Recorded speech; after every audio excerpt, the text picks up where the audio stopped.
First of all, I have not been to AT&T Field, the old ballpark. Um, However, some of the takeaways I had from going to Erlanger Park today is that they were trying to make the fan experience as unique and as possible. So there are multiple ways to watch the game, whether you're in a specific dining area, the VIP sections, or just the regular stands. That there's always going to be a good viewing spot no matter where you are. And I think as the idea of sports facilities evolve, kind of pivoting towards fan experience to create new fans, to entice existing fans, to get people to buy into the team is certainly going to be so much more important going forward, and we're already starting to see that as highlighted in some of the design and uh, the design choices and particular that go into the viewing experience of the ballpark. That is one thing I found absolutely very fascinating. Two, I found that it was fascinating uh, that are trying to make this as multi-purpose park as possible, so it can act as like a its own indirect revenue stream for the Lookouts.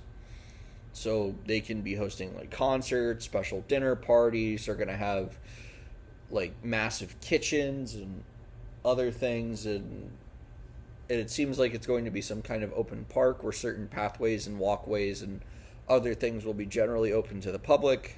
Out any Just about anything that is short of the true access to the actual ballpark itself or the field. They're seeing they can find ways to capitalize on maybe having other sports play there, or preserving certain historical sites, because this place used to be a steel foundry, or they would make steel or iron or casts, and it was, and they're kind of turning that into one a historical site with main interests of preservation and some restoration. But at the same time, it's going to be a very unique and cool and fun experience that every Chattanoogan and or person who comes through or is just a sports fan can enjoy it and have fun, be safe, uh, and have it be accessible to everyone.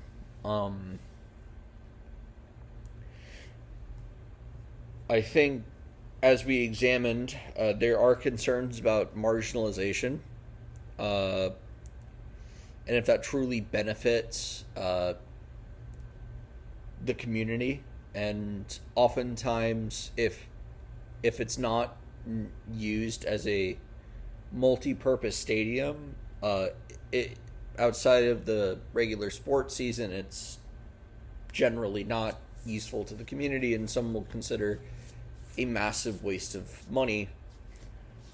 Um, but when it is multi-purpose, it is something that the entirety of Chattanooga can kind of rally behind and go as a communal space, where everyone can enjoy different things and events. And like specifically, the president of the team was talking about how they're going to use it for concerts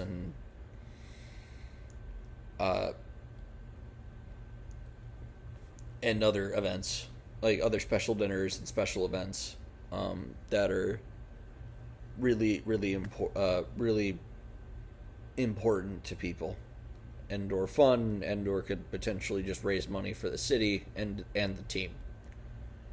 Um, One thing I wonder about when it comes to maintenance and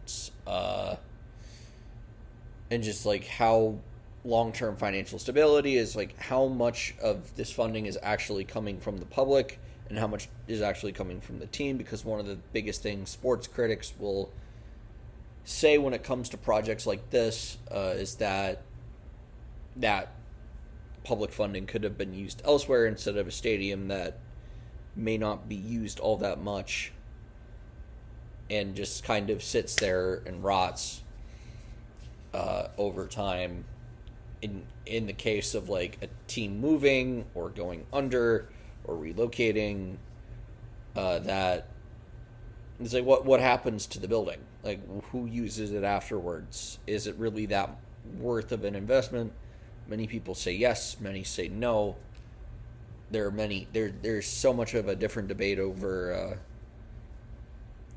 that, and that's like my main question and concern is how much money is going into it and how much of that is coming from the public.